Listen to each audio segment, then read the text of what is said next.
अलक निरंजन, आदेश, नमस्कार. Thank you for inviting me to this Sadguru Sri Ganpat Rao Maharaj's 113th birthday celebrations. Jnana Yajna, the Shanti Kutir Ashram, Bijapur. वैसा है कि आजकल जहाँ भी हम जाते हैं ऐसा पता सब लोगों को है कि हम नाथ संप्रदाय से हैं. So people meet you and as soon as they meet you they say Adesh or they say Alak Niranjan. So I would like to utilize this occasion कि सबको समझ में आ जाए कि नाथ संप्रदाय क्या चीज़ है. ऐसे तो सदगुरु गणपत राव महाराज भी नाथ संप्रदाय से हैं.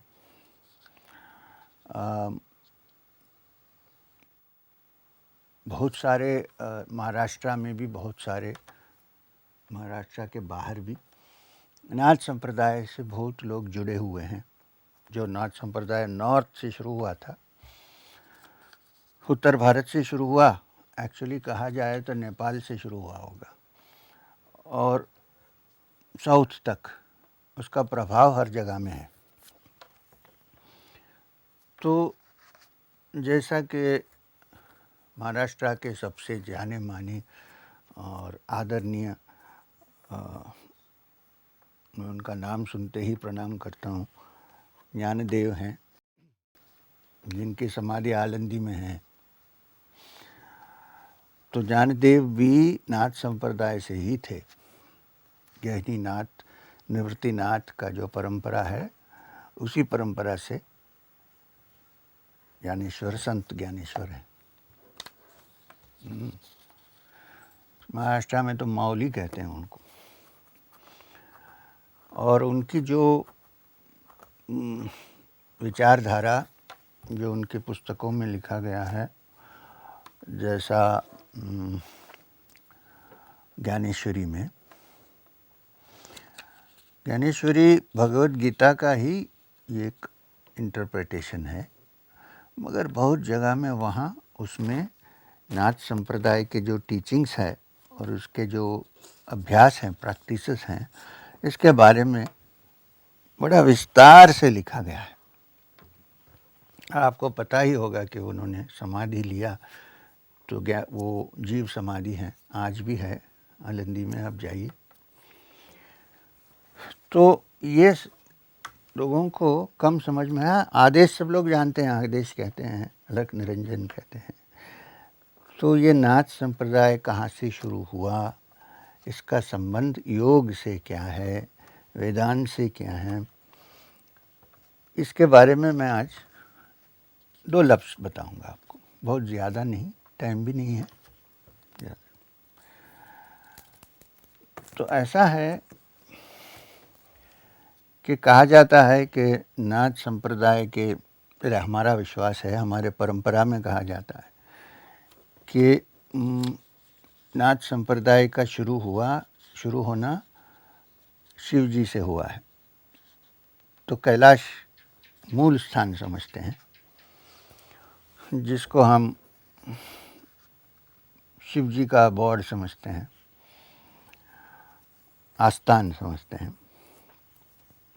तो नाथ संप्रदाय के जो विश्वास, जो सिस्टम है, बिलीफ सिस्टम है, इसके हिसाब से नाथ संप्रदाय के फाउंडर सदाशिव परब्रह्म शिव जी ही हैं.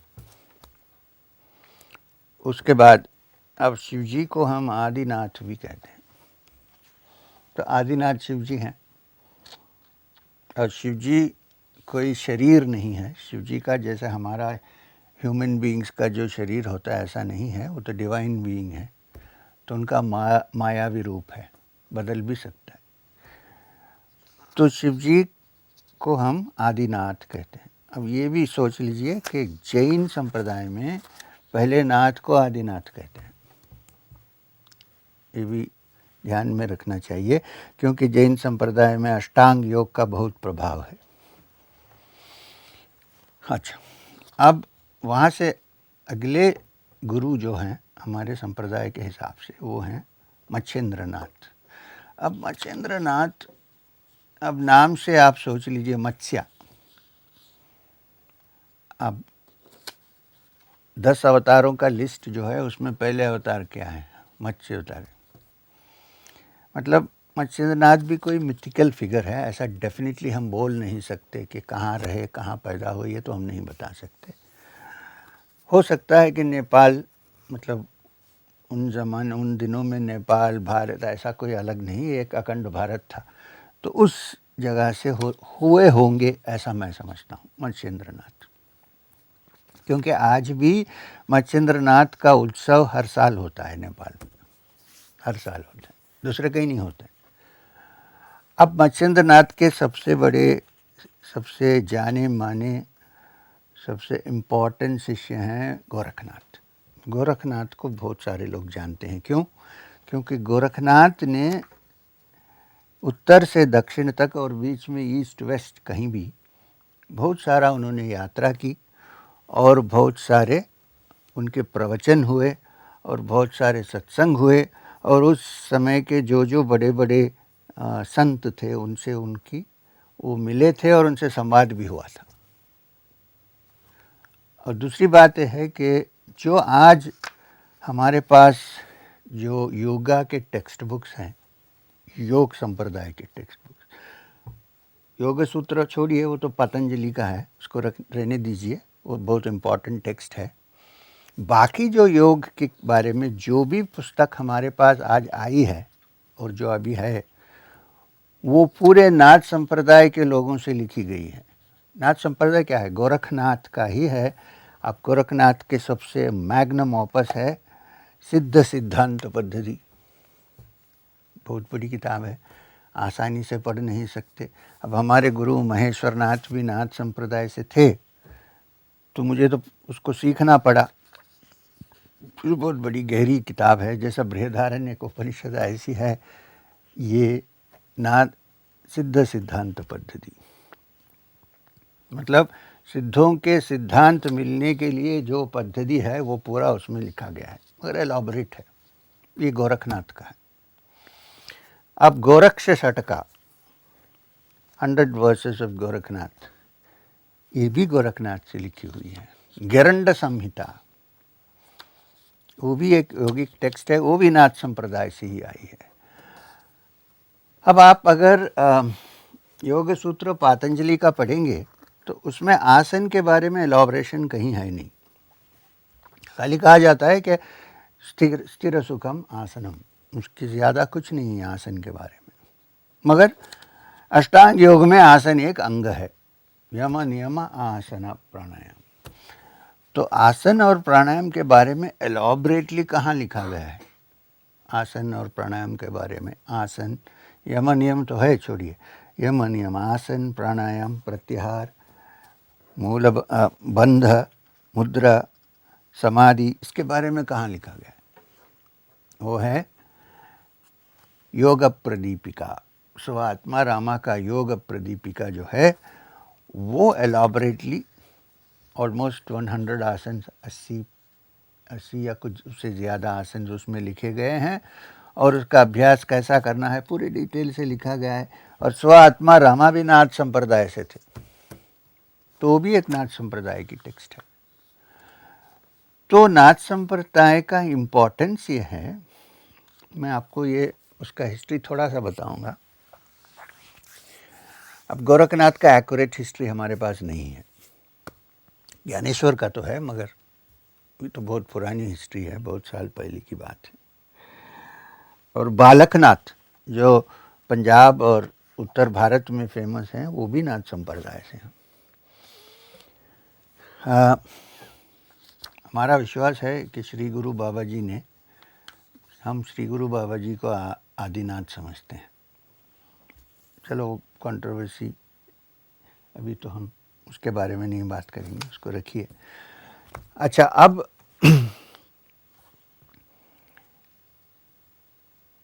क्या हुआ कि जो 11 उपनिषद हैं, जो मेन प्रिंसिपल उपनिषद है, जिसका ट्रांसलेशन और जिसका जो व्याख्यान और जिसका मतलब कमेंट्री वगैरह आदि शंकराचार्य और दूसरे पहुँचे हुए आचार्य बहुत लोग लिखे हैं।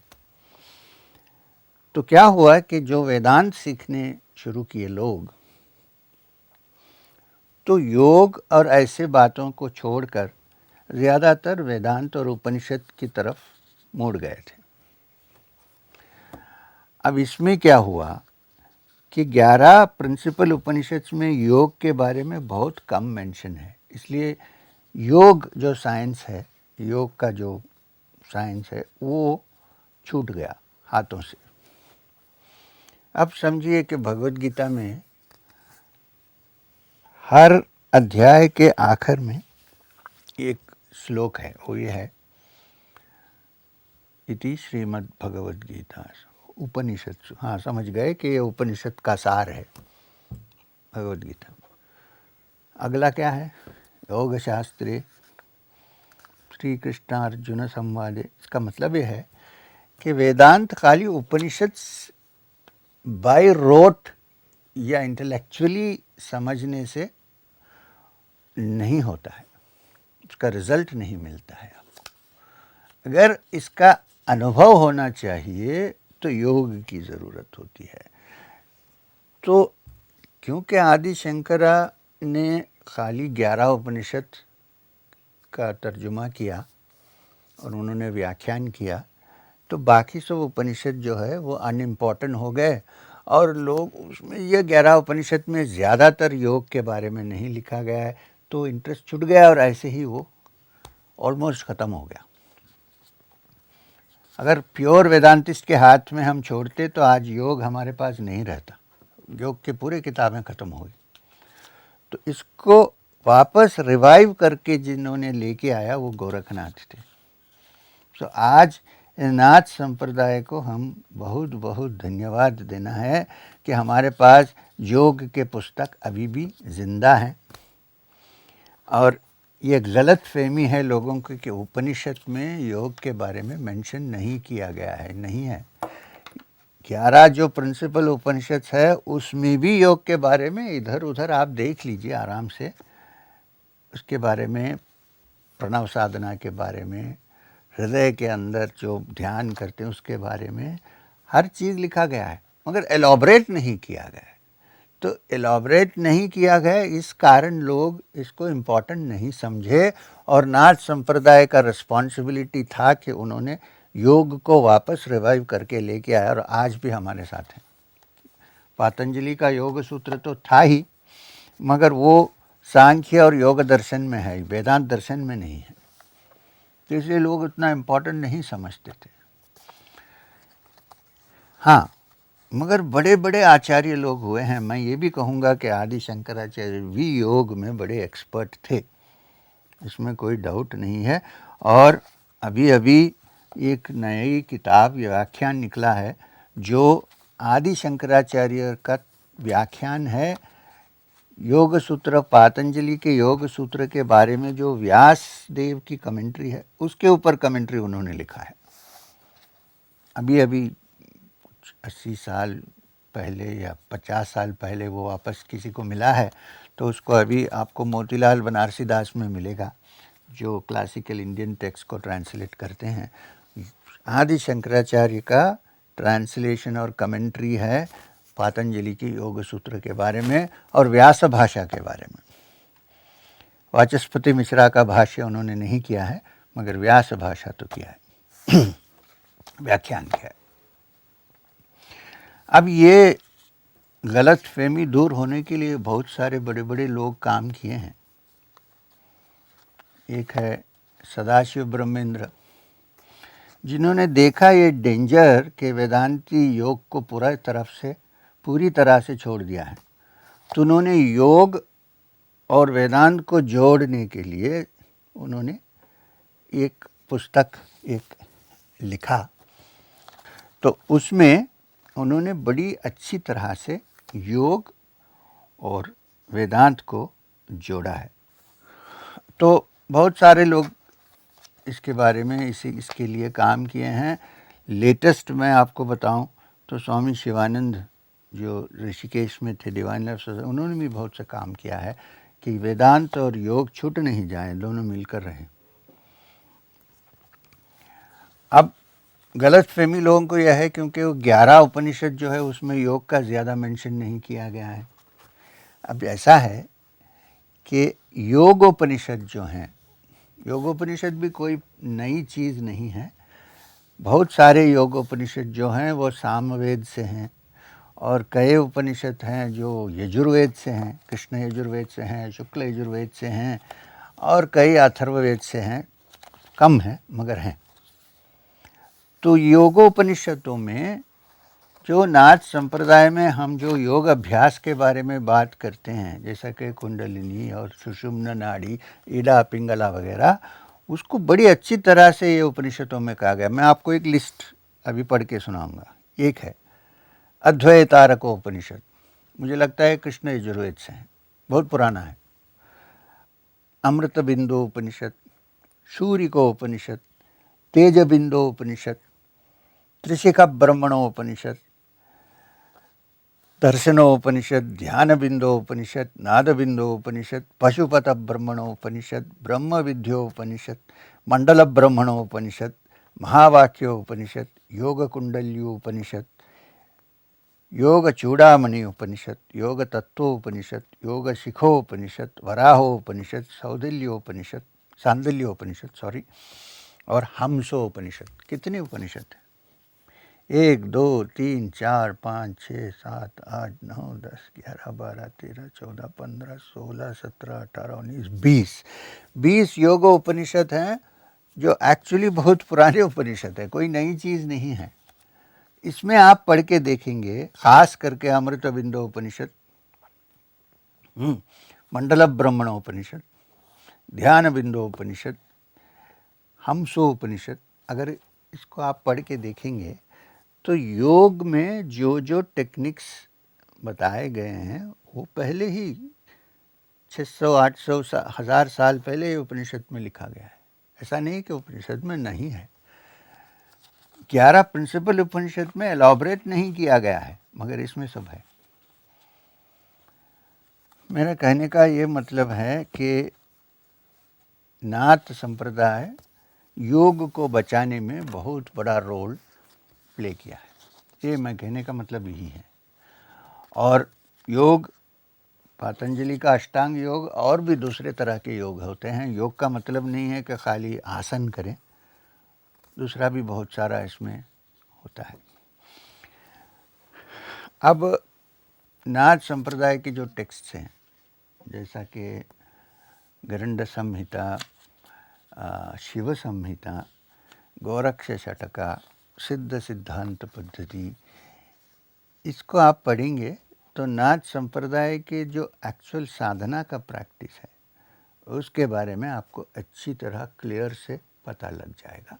और मैं ये भी कहूँगा कि कहीं आपको योग उपनिषद मिले और उनका कोई सरल ट्रांसलेशन आपके हाथ में मिल जाए तो उसको भी पढ़िए। उसके अंदर बहुत सारे योग के रहस्य जो है, जो नाथ संप्रदाय में सिखाया जाता था और सिखाया जा रहा है आज भी, इसके बारे में आपको जानकारी पूरी मिलेगी। और हमारे पास एक अंग्रेज़ी ट्रांसलेशन अभी है, मैं हिंदी का ढूंढ रहा हूँ, वो Adyar library and research centre से है। और ये एक बहुत बड़े महान योगी थे। नाथ संप्रदाय से नहीं कहा जाता है उनको, मगर वो वेदांती ही थे।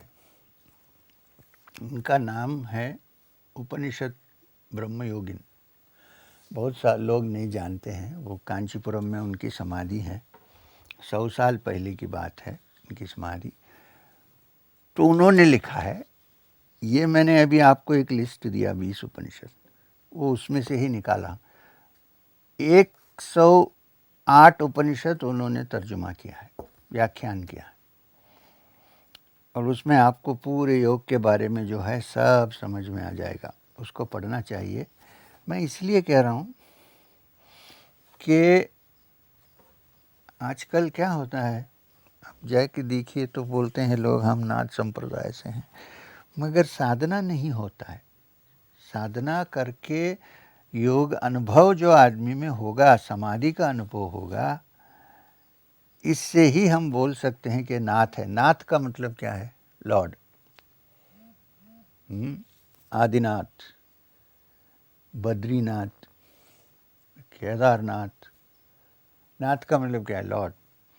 तो नाथ संप्रदाय का एक ही सीक्रेट है। जब हम कहते हैं अलख निरंजन, इसका मतलब है निरंजन मतलब जो कभी भी जिंदा है, जो कॉन्शियस है, जिसमें बोध है, जो हमारा इनर कॉन्शियस और आउटर कॉन्शियसनेस दोनों है, और जो प्रकाशित है, इसको निरंजन कहते हैं। अलेख का मतलब क्या है? अलख शॉर्ट फॉर्म है, अलेख है, मतलब इसके बारे में कोई लेख नहीं लिख सकते, लिखा नहीं जा सकता है, डिस्क्राइब नहीं कर सकते हैं इसको। ना कोई, जैसा कि उपनिषद में यद वाचा न विदितम, वाक से हम इसको डिफाइन नहीं कर सकते हैं, ये अलग है। और वो क्या है? वो निरंजन है। तो जब किसी से नाथ संप्रदाय में आप आपस में अलख निरंजन कहते हैं, तो एक नाथ दूसरे नाथ को कह रहा है कि आपके हृदय के अंदर जो अलेख निरंजन है, उस निरंजन को मैं पहचान लिया। और वो बोलता है आदेश, आप जो आप कहेंगे मैं करूँगा, आदेश, ऑर्डर। यह है नाथ संप्रदाय का सीक्रेट। तो नाथ संप्रदाय में ऐसा नहीं कि स्त्री नहीं हो सकती हैं, महिला भी हो सकती हैं, महिला नाथ भी हैं। ऐसे तो नवनाथ के बीच में भी एक महिला नाथ है, जो सबसे इम्पोर्टेंट हमारे परंपरा का जो सर्क्यूट है, उसमें नाम मुझे अभी समझ में नहीं आ रहा है। तो ऐसे 2-3 बातें आपको बताना था, क्योंकि गणपतराव महाराज नाथ संप्रदाय से थे। अच्छा, अब इसका एसेंस क्या है नाथ संप्रदाय का?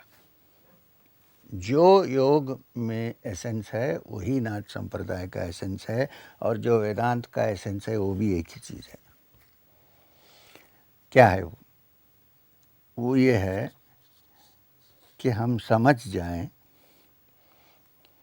कि जब मन की वृत्ति पूरी निकल गई और मन शांत हो गया, तो हमारे अंदर जो आत्मा है वो फिर अलग से डिस्टिंक्शन से कोई जीव नहीं रहता है, वो फिर परमात्मा का एसेंस मानने लगते हैं। मानने नहीं, हमारा अनुभव ये होता है कि पूरा कंडीशनिंग जो जीव का होता है वो पूरा निकल के फिर जीव नहीं, खाली आत्मा परमात्मा है।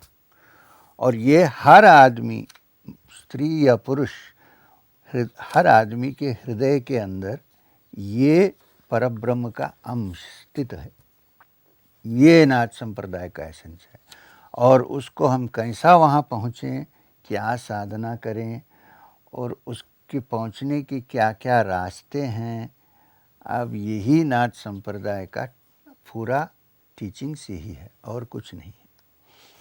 तो इसलिए नाथ संप्रदाय में ऐसे लोग हैं जो परब्रह्म की, निराकार की आराधना करते हैं और ध्यान करते हैं, और ऐसे लोग भी हैं जो आकार का ध्यान करते हैं, शिव जी का या शक्ति का, सबका ध्यान का। ऐसा नहीं कि जो नाथ संप्रदाय में है ये सब निराकार का ही संकल्प करें, ऐसा नहीं है।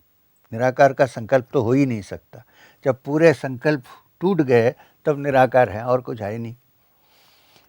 और ये हर आदमी के अंदर, हर मनुष्य के अंदर, स्त्री हो या पुरुष, ये परब्रह्म का जो अंश है उस पे कैसा पहुँचें और मन को किस तरह से ट्रेन करें, अभ्यास करें कि वो वहाँ पहुँच सकें।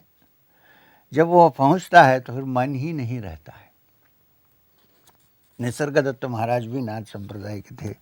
उन्होंने कहा, उनकी एक किताब है जिसका नाम है आई एम दैट, अंग्रेजी में किसी ने लिखा, उन्होंने कुछ लिखा नहीं।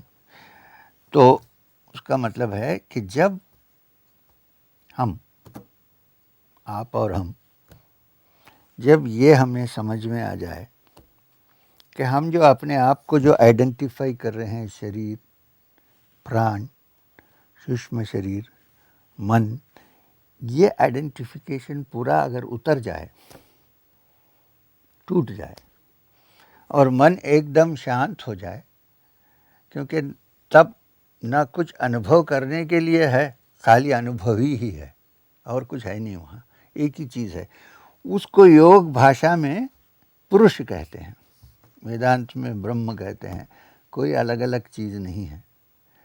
जब समाधि के अनुभव में जब ये समझ में आता है कि हमारा आइडेंटिटी जो फॉल्स है उसको टूट गया और हमारा एक्चुअल आइडेंटिटी जो है वो जैसा निर्वाण शतक में कहा गया है, आदि शंकरा ने कहा चिदानंद रूपः शिवोहम शिवोहम।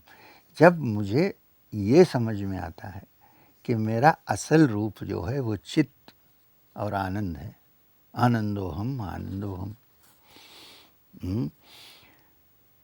और वो शिवम है। शिवम का मतलब है, अब आप डिक्शनरी में देखेंगे तो शिवम का सब्स्टिट्यूट वर्ड सिनोनिम है आनंद। जब हमें समझ में आ जाता है कि ये जो फॉल्स आइडेंटिटी से जो हम घूम रहे हैं, एम है कि राधा है कि लक्ष्मी है कि दीपू है, ये सब फॉल्स आइडेंटिटी है, जब ये निकल जाए तब जो रहता है बाकी सब जाने के बाद वो ब्रह्म का एसेंस है, जो सत्य है, जो परब्रह्म है, जो आनंद है, जो चिदानंद है। ये जब समझ में आ जाएगा तो हम पूर्ण नाथ बने, तब तक नाथ नहीं बने।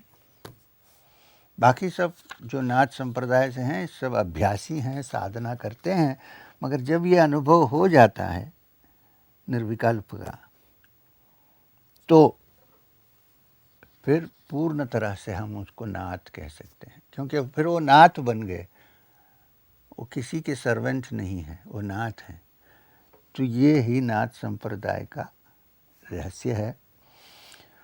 और अभ्यास जो है वो यम नियम से शुरू होता है और आसन आप कर सकते हैं, उसके बाद प्राणायाम, धारणा, ध्यान और फिर समाधि।